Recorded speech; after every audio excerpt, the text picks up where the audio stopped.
Hello students Agar भिडिओत आमी second इयारर first चैप्टारटोर जी coulombs ल आছিলে हेतु डिस्कास करिसिलो। आजिर भिडिओत आमी डिस्कास करिम इलेक्ट्रिक फिल्ड्सर विषय। ठीक आछे, एतिया चोवा इलेक्ट्रिक फिल्डर कथा पढ़िब जोৱাৰ আগত आमार सबरे मनत आछे मैग्नेटिक फिल्डर कथा। मैग्नेटिक फिल्ड माने धरा जेतिया आमी चुम्बकर टुकुरा एटा लैसिलो ताते दुटा मेरु आछिल, north pole and south pole बुली जितु कय न, उत्तर मेरु और दक्षिण मेरु হয়। तो यार साराउंडिंगसत आमार एटा एरिया आछिल न, जितु एरियात जदि आमी सरू मैग्नेटिक निडिल बा धरा आमार गजाल एटा जदि थई दिले कि হয় इ लगे लगे आकर्षण কৰি লয় হয়নে।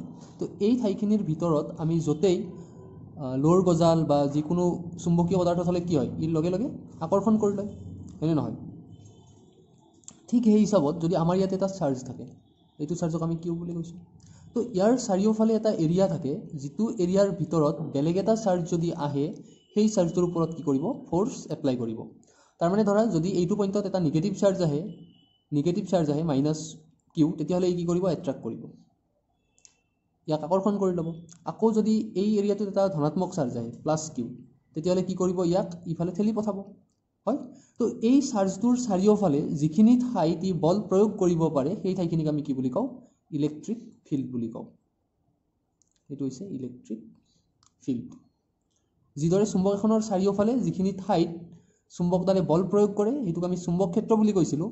ঠিক এই হিচাপত চাৰ্জ এটাৰ চাৰিওফালে যিটো এৰিয়াত হি আন চাৰ্জৰ ওপৰত ফোৰ্স এপ্লাই কৰিব পাৰে এইটোক আমি কি বুলি কওঁ ইলেক্ট্ৰিক ফিল্ড বুলি কওঁ। ঠিক আছে, গতিকে কি হয় চোৱা, the space around a charge in which electrostatic force of interaction can be experienced by another charge is known as electric field.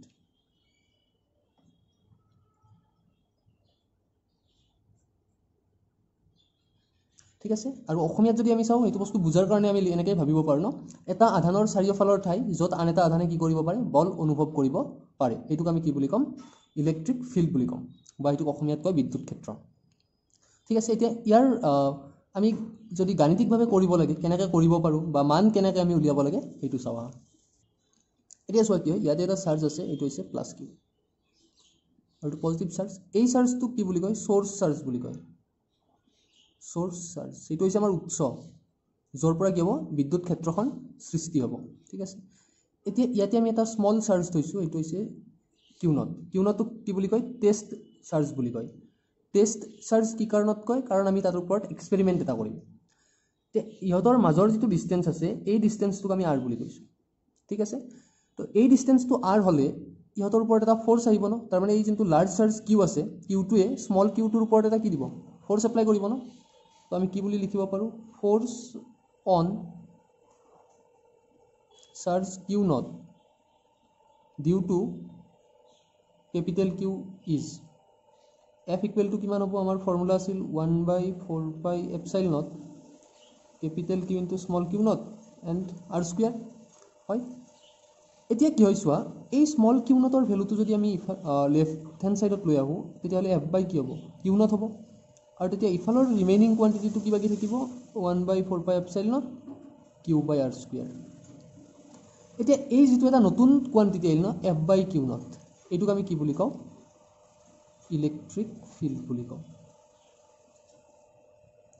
ঠিক আছে, তাৰ মানে যেটো আমি ক'ব পাৰো ইলেক্ট্ৰিক ফিল্ড মানে হৈছে ফোৰ্স পাৰ unit test charge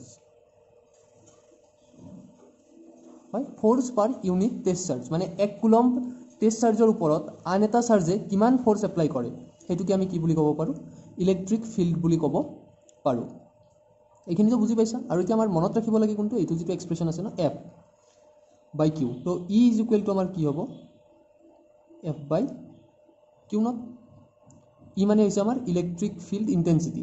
electric field intensity মানে কি হয় যেটো আমাৰ চুম্বক ক্ষেত্ৰখনৰ মান হয়, ই মানে হৈছে আমাৰ ইলেক্ট্ৰিক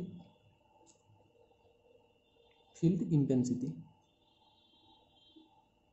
তো এটা আমাৰ ফৰ্মুলা মনত ৰাখিব লাগিব, E is equal to F by Q naught, আৰু ই মানে ইলেক্ট্ৰিক ফিল্ড ইন্টেন্সিটি। আৰু ইলেক্ট্ৰিক ফিল্ড ইন্টেন্সিটি মানে কি হয়, যিখন আমাৰ বিদ্যুৎ ক্ষেত্ৰৰ সৃষ্টি হৈ আছে ইলেক্ট্ৰিক ফিল্ডৰ মান, আৰু ইলেক্ট্ৰিক ফিল্ডৰ মানটোকে আমি কি বুলি কওঁ ইলেক্ট্ৰিক ফিল্ড ইন্টেন্সিটি বুলি কওঁ। ঠিক আছে, এতিয়া চোৱা what is the unit of E, unit of electric field intensity. Electric field ইণ্টেনচিটিটোক আমি চিম্পলি কি বুলি ক'ব পাৰোঁ, ইলেক্ট্ৰিক ফিল্ড বুলিও ক'ব পাৰোঁ। কথাটো একেই বুজাব, ইলেক্ট্ৰিক ফিল্ড ইণ্টেনচিটি বা ইলেক্ট্ৰিক ফিল্ড। এতিয়া চোৱা আমাৰ যিটো ইৰ ফৰ্মুলা আছে, ই মানে হৈছে এফ বাই কিউ হয়, কিউ নট কিউ কথাটোতো একে হয় ন, কিউ নট। ফ'ৰ্চৰ ইউনিট কি হয়, নিউটন হয়, আৰু চাৰ্জৰ ইউনিট কুলম। তাৰমানে ইলেক্ট্ৰিক ফিল্ডৰ যিটো আমাৰ এছ আই ইউনিট সেইটো হৈছে নিউটন পাৰ কুলম। গতিকে তোমালোকে এইটো মনত ৰাখিব লাগিব, ইউনিট অফ ই সেইটো হৈছে নিউটন পাৰ কুলম। ঠিক আছে। এতিয়া চোৱা electric field intensity is define as the force experience by a charge on unit positive charge. কেতিয়াবা তোমালোকৰ এটা কুৱেশ্যন আহিব পাৰে, define electric field intensity, define electric field intensity. যদি এনেকুৱা কুৱেশ্যন আহে তেতিয়াহ'লে তাৰ এনচাৰটো কোনটো হ'ব, এইটো। Electric field intensity is define as the force experience by a charge on unit positive charge. ঠিক আছে, এইখিনি বস্তু হৈছে আমাৰ ইলেক্ট্ৰিক ফিল্ড। মই ভাবোঁ তোমালোকে বুজি পাইছা। যদি বুজি পোৱা নাই তেতিয়াহ'লে কমেণ্ট বক্সত ক'বা, তেতিয়া ভালকৈ আৰু বুজোৱাৰ কাৰণে চেষ্টা কৰিম। ঠিক আছে, এতিয়া চোৱা তাৰ নেক্সট টপিকটো। তোমালোকে এই কথাখিনি নোট বুলি লিখি থৈ দিবা। তো ফাৰ্ষ্ট যিটো আছে সেইটো হৈছে electric field is a vector quantity. এইটো আমি চবেই জানো, is a vector quantity. Electric field is a vector quantity. And number two, it is very important. আচ্ছা, ইলেক্ট্ৰিক ফিল্ডটোক মই ই এফ বুলি লিখোঁ। ঠিক আছে, অলপ শ্বৰ্ট ফৰ্ম হ'ব। তো E F, electric field is independent of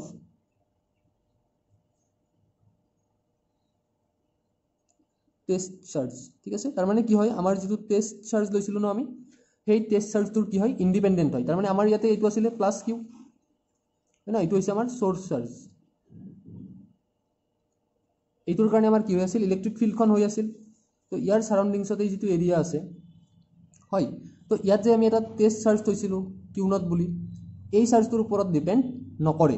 কাৰণ ইলেক্ট্ৰিক ফিল্ডৰ ফৰ্মুলাটো চোৱাচোন, আমি কি পাইছিলোঁ, ই ইজ ইকুৱেল টু পাইছিলোঁ এফ বাই কিউ নট, আৰু এফ বাই কিউ নটৰ যিটো ভেলু আমি পাইছিলোঁ সেইটো কি আছিল, 1/4 epsilon naught Q by R square, হয়নে নহয়? তো ইয়াৰে ভেলু কেলকুলেট কৰোঁতে, ইলেক্ট্ৰিক ফিল্ডৰ ভেলু কেলকুলেট কৰোঁতে আমাৰ তাতে কোনটো চাৰ্জ আছে, কেপিটেল কিউ। কেপিটেল কিউটো কি হয়, চ'ৰ্চ চাৰ্জ। গতিকে কি হয়, ইলেক্ট্ৰিক ফিল্ডটো টেষ্ট চাৰ্জৰ ওপৰত ডিপেণ্ড নকৰে। এতিয়া চোৱা তাৰপিছত আছে, তাৰপিছত আমাৰ থাৰ্ড প্ৰপাৰ্টি এটা আছে, এইটো হৈছে electric field depends on source charge. হয়, যদি চ'ৰ্চ চাৰ্জটো গ্ৰেটাৰ হয় তেতিয়াহ'লে ইলেক্ট্ৰিক ফিল্ডটো কি হ'ব, গ্ৰেটাৰ হ'ব, ডাঙৰ হ'ব। আৰু যদি চ'ৰ্চ চাৰ্জৰ মানটো কম হয় তেতিয়াহ'লে ইলেক্ট্ৰিক ফিল্ডৰ যিটো ইণ্টেনচিটি আছে সেইটো কি হ'ব, কম হ'ব। এণ্ড ডিষ্টেঞ্চ, তাৰমানে কি, যদি চাৰ্জ এটা ওচৰত থাকে তেতিয়াহ'লে তাৰ ওপৰত যোনটো ইলেক্ট্ৰিক ফিল্ডৰ এফেক্ট হ'ব সেইটো বেছি হ'ব, আৰু যিমানে চাৰ্জটো দূৰত যাব সিমানে কি হ'ব, এফেক্টটো কম হ'ব। তাৰপিছত ফ'ৰ্থ প্ৰপাৰ্টি আছে, ফ'ৰ্থ প্ৰপাৰ্টিটো বেছি ইম্পৰ্টেণ্ট হয়। For positive charge electric field is radially outward, and for negative charge electric field is radially inward. তাৰমানে কি হয় চোৱা, যদি এইটো আমাৰ পজিটিভ চাৰ্জ হয় প্লাছ কিউ, তো ইয়াৰ কাৰণে ইলেক্ট্ৰিক ফিল্ডৰ ডাইৰেকশ্যনটো কেনেকুৱা ধৰণৰ হ'ব, আউটৱাৰ্ড ডাইৰেকশ্যন, বাহিৰ ফালে আহিব। আৰু যেতিয়া ইলেক্ট্ৰিক ফিল্ড ড্ৰ কৰিবা তেতিয়া সদায় এৰ' মাৰ্কটো কিন্তু নেচেচাৰী হয়। কি কাৰণত এৰ' মাৰ্কটো প্ৰয়োজনীয়, কাৰণ এৰ' মাৰ্কেৰে আমি কি বুজাই আছোঁ, ডাইৰেকশ্যন বুজাই আছোঁ। এনেকুৱা ধৰণৰ হ'ব। আৰু যদি আমি নিগেটিভ চাৰ্জ লওঁ, নিগেটিভ চাৰ্জৰ কাৰণে কি হয়, এইটো ৰেডিলি ইনৱাৰ্ড হয়। এইবাৰ ডাইৰেকশ্যনটো আমাৰ কোনফালে আছে, ইনৱাৰ্ড ডাইৰেকশ্যনত আছে।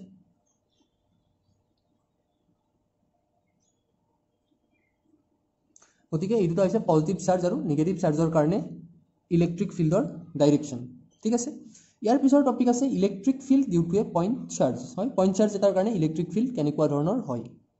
এতিয়া চোৱা, electric field due to a point charge calculate কৰাৰ কাৰণে আমাৰ ইম্পৰ্টেণ্ট হৈছে, ইয়াত এটা চাৰ্জ আছে এত যিটো চাৰ্জ আছে সেইটো হৈছে চ'ৰ্চ চাৰ্জ, সেইটো হৈছে capital Q, and at a distance R.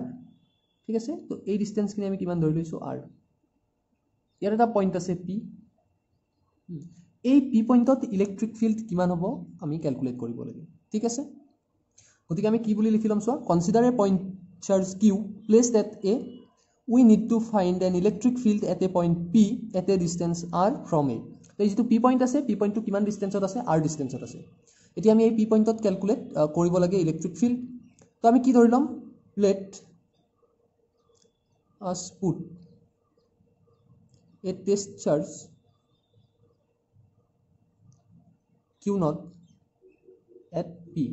এতিয়া আমি কি কৰিলোঁ, এই পি পইণ্টটোত আমি এটা টেষ্ট চাৰ্জ থলোঁ কিউ, হয়।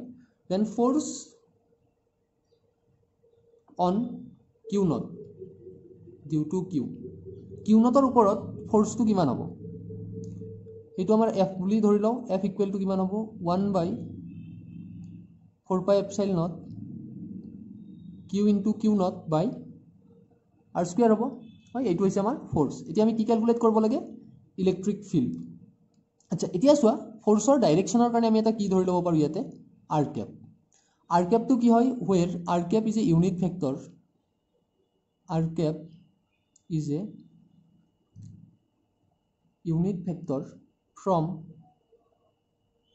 a to p কাৰণ ইয়াতে যেটো ফোৰ্স আছে এটো যদি পজিটিভ চাৰ্জ হয় তেতিয়ালে ফোৰ্সৰ ডাইৰেকশনটো কোনটো হ'ব আউটওয়াৰ্ড ডাইৰেকশনত হ'ব from a to p এৰ পৰা p ৰ ফালে আছে ফোৰ্সটো হয় সেই কাৰণে r cap টো এটা আমি ইউনিট ভেক্টৰ ধৰি ললো আৰু ইউনিট ভেক্টৰৰ কামটো কি হয় ই কেৱল ডাইৰেকশনটো বুজাই আছে ফোৰ্সটো কোনটো ডাইৰেকশনত আছে এতিয়া চোৱা Again আমি পাইছো ন electric field is equal to কিমান আছিল F/Q নট এতিয়া আমাৰ ইয়াতে যেটো ফোৰ্স আছে ফোৰ্সৰ ভ্যালু আমাৰ কিমান হ'ব 1/4πε0 capital Q naught by r square হ'ব আৰু ডিভাইডেড বাই কি হ'ব Q নট হ'ব হয় তেতিয়া হলে কি হ'ব চোৱা Q নট আৰু Q নট কেনসেল হ'ব কেনসেল হৈ আমাৰ কি বাকি থাকিব 1/4πε0 Q বাই r স্কয়াৰ গতিকে এইটো হৈছে আমাৰ electric field due to a point charge এইটো ক্যালকুলেশনটো বুজি পাইছা ন কাৰণ r স্কয়াৰটো কিহত আছে ডিনোমিনেটৰত আছে তলত আহিব 1/4πε0 ডিনোমিনেটৰ তলত আহিব হয় তেতিয়া ওপৰত কি থাকিব q নট আৰু ডিভাইডেড বাই q তো q নট কি হ'ব কেনসেল হ'ব কেনসেল হলে 1/4πε0 তলত আহিলে r স্কয়াৰ তলত আহিল ওপৰত কি থাকিল q আৰু এইটো হৈছে expression for electric field due to a point charge আৰু ইয়াৰ লগতো আমাৰ কি লগ লাগি থাকিব r cap তো r cap denotes the direction of electric field আৰু ইলেক্ট্ৰিক ফিল্ডৰ ডাইৰেকশনটো কোনটো হ'ব আউটওয়াৰ্ড ডাইৰেকশনত হ'ব এইটো ফালে হ'ব along the direction of force তো এইটো হৈছে আমাৰ ইলেক্ট্ৰিক ফিল্ডৰ ডাইৰেকশন তো বুজি পাইছা এইটো এতিয়া ইয়াৰ ৰিলেটেড প্ৰবলেম এটা বা দুটা কৰি চাও কেনেকুৱা ধৰণৰ হয় এতিয়া চোৱা কোৱেশ্চনটো হৈছে three charges each equal to q are placed at three vertices of a square of side a find the electric field at the fourth corner তো আমি এটা স্কয়াৰ কনসিডাৰ কৰো each having side a আমি যদি এটা কাম কৰো এইটো a বুলি ধৰি লও এইটো b এইটো c আৰু এইটো d ধৰি ললো ইয়াত এটা চাৰ্জ আছে এইটো হৈছে q ইয়াত এটা চাৰ্জ আছে এইটো q আৰু ইয়াত যেটো চাৰ্জ আছে এইটো q এতিয়া আমি কি কৰিব লাগে এই পইণ্টত ইলেক্ট্ৰিক ফিল্ড কিমান হ'ব ক্যালকুলেট কৰিব লাগে আৰু ইয়াৰ যেটো লেংথ আছে এইটো কিমান হ'ব a আৰু এতিয়া চোৱা ইলেক্ট্ৰিক ফিল্ডৰ যেটো ফৰ্মুলা আছিল এইটো কি আছিল E is equal to 1/4πε0 q by r square electric field vector quantity হয় তো এর কারণে এটো কি হয় পজিটিভ চার্জ হয় পজিটিভ চাৰ্জৰ কাৰণে এই পইণ্টত যেটো ইলেক্ট্ৰিক ফিল্ড হ'ব এইটোৰ ডাইৰেকশন কি হ'ব এইটো ফালে হ'ব এইটোক মই ই এ নাম দিলো ঠিক আছে C2 তো কি হয় পজিটিভ চার্জ হয় তো তাৰ কাৰণে যেটো ইলেক্ট্ৰিক ফিল্ড হ'ব এইটো কোন ফালে যাব ওপৰ ফালে যাব এইটো ডাইৰেকশনত হ'ব এইটোক মই ই বি নাম দিলো এতিয়া কি হয় ই এ আৰু ই বিৰ ৰিজাল্টেন্ট ফোৰ্স ৰিজাল্টেন্ট ইলেক্ট্ৰিক ফিল্ডটো কোনটো ডাইৰেকশনত যাব তো ৰিজাল্টেন্ট ইলেক্ট্ৰিক ফিল্ড এইটো যাব হয় এইটোক মই কি কলো ই A B means resultant of E A and E B আচ্ছা আগত আমি এইখিনি ক্যালকুলেশন কৰি লও ঠিক আছে EF মানে হৈছে electric field at D due to A এৰ কাৰণে যেটো ইলেক্ট্ৰিক ফিল্ড হ'ব দিত এইটো হ'ব আমাৰ E equal to 1/4πε0 এইটো স্মল কিউ হ'ব চাৰ্জটো আৰু ডিসটেন্সটো কি হ'ব a square হ'ব then electric field at D due to C ৰ কাৰণে যেটো হ'ব এইটোক আমি EC বুলি কওঁ EC মানে হ'ব 1/4πε0 এইটো কিমান হ'ব q by a square এতিয়া ৰিজাল্টেন্ট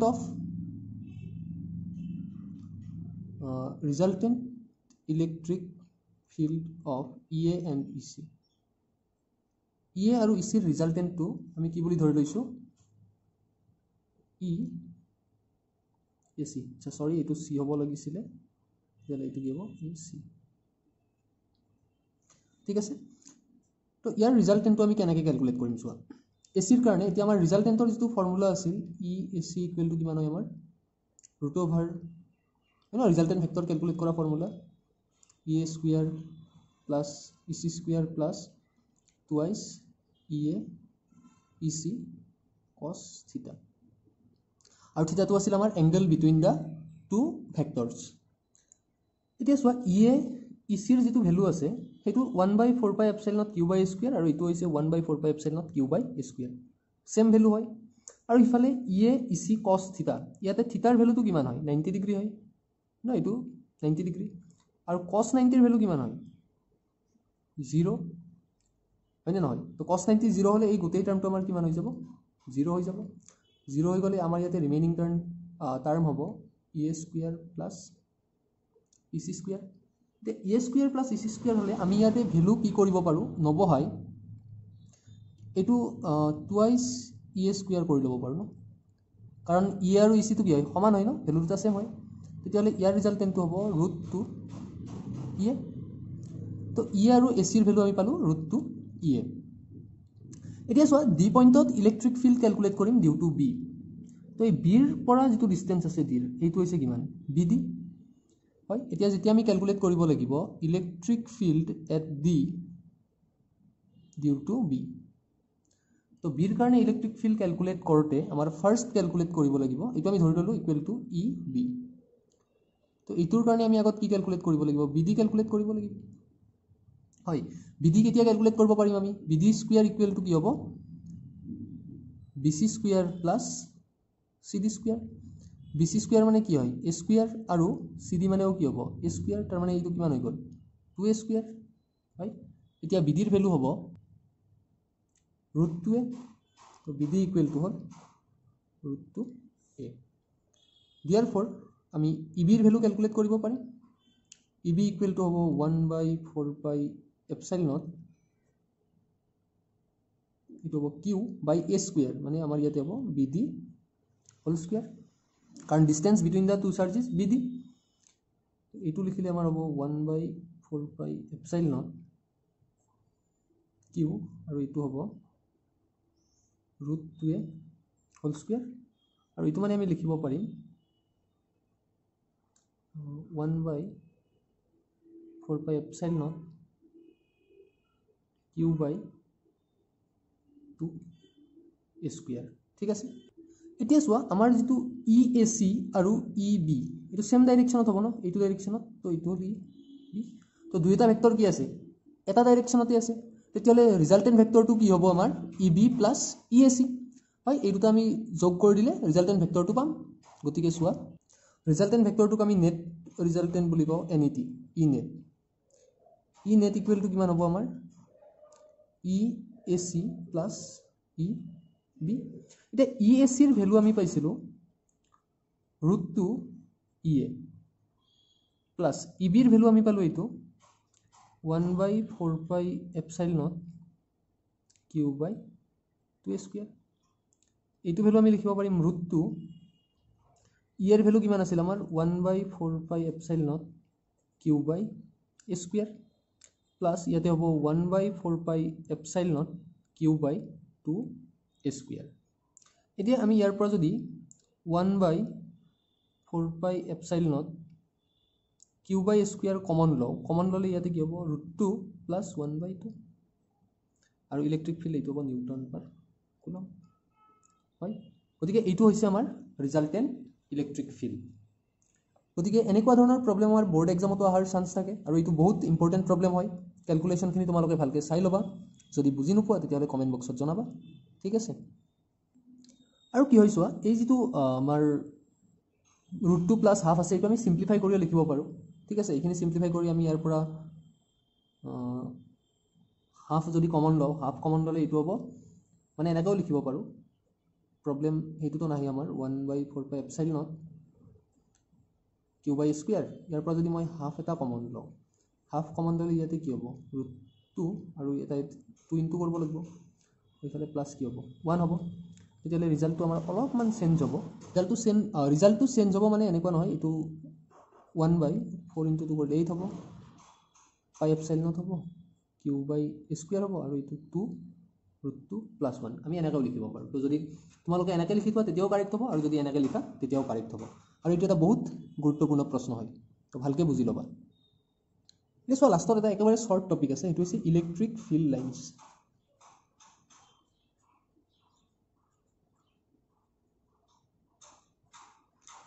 ইলেক্ট্ৰিক ফিল্ড লাইন্স কি হয় এতিয়া চোৱা আমি চুম্বক ৰেখা পাইছিলোঁ ন চুম্বক ৰেখাত আমাৰ কেনেকুৱা ধৰণৰ আছিল যেতিয়া এডাল চুম্বক আছে ইয়াতে এইটো নৰ্থ পল আৰু এইটো সাউথ পল তেতিয়াহ'লে আমি এনেকুৱা ধৰণৰ কিছুমান ৰেখা ড্ৰ কৰিছিলোঁ ন নৰ্থ পলৰ পৰা সাউথ পলত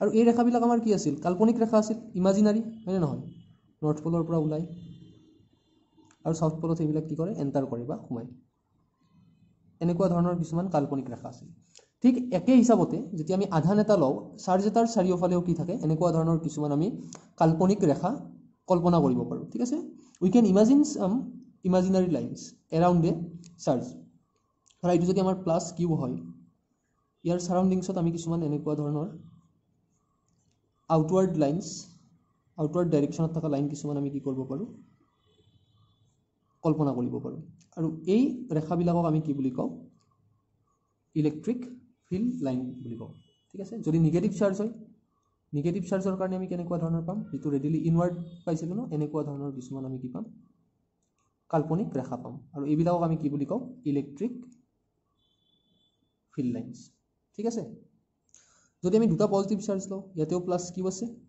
আৰু ইয়াতেও প্লাছ কিউ আছে তেতিয়াহ'লে কি হ'ব এইফালে এইটো এনেকৈ গুচি যাব আৰু এইটোৰ কাৰণেও এনেকুৱা হ'ব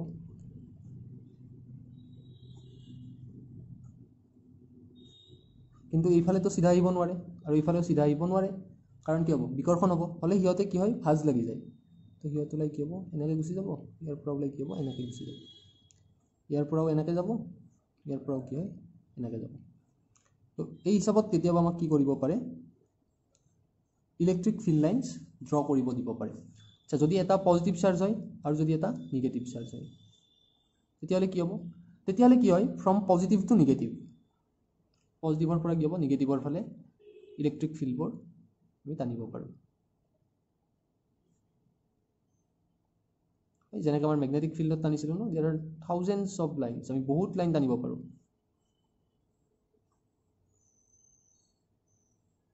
এনেকুৱা ধৰণৰ আমি অসংখ্য লাইন কি কৰিব পাৰোঁ টানিব পাৰোঁ তো কেতিয়াবা পজিটিভ দুটা চাৰ্জ এক লগত দি তাৰ কাৰণে নাম্বাৰ লাইন্স ড্ৰ কৰিব দিব পাৰে সৰি লাইন্স অফ ফ'ৰ্চ ড্ৰ কৰিব দিব পাৰে বা ইলেক্ট্ৰিক ফিল্ড লাইন্স আৰু এইটোত কেতিয়াবা দুটা এটা পজিটিভ চাৰ্জ আৰু এটা নিগেটিভ চাৰ্জ দি কি কৰিব পাৰে ড্ৰ কৰিব দিব পাৰে ঠিক আছে ইয়াৰ কিছুমান প্ৰপাৰ্টি আছে প্ৰপাৰ্টিকেইটা আমি পিছৰ ভিডিঅ'টোত ডিছকাছ কৰিম ঠিক আছে আৰু ইলেক্ট্ৰিক ফিল্ড লাইন্স কি হয় লাষ্ট সেইটো So the electric field in a region can be represented graphically by drawing certain curves known as electric field lines. So যদি electric field line or কেতিয়াবা definition হতে তেতিয়াহ'লে এইটো হ'ব electric field lines. তো next ভিডিঅ'টোত আমি electric field lines সৰি property কি হয় আৰু লগত electric dipole আৰু electric field due to dipole এই টপিককেইটা ডিসকাস কৰিম যদি তোমালোকে এইখিনি বস্তুৰ ভিতৰত কিবা বুজি নোপোৱা আছে তেতিয়াহ'লে কমেন্ট বক্সত জনাবা আৰু ইয়াৰ কুৱেশ্যনবিলাক আমি চেপ্টাৰটো শেষ হ'লে এটা বেলেগ ভিডিঅ' বনাই কেনেকুৱা ধৰণৰ কুৱেশ্যন আমাৰ বৰ্ডৰ এক্সামত আহিব পাৰে ডিসকাস কৰিম থ্যাংক ইউ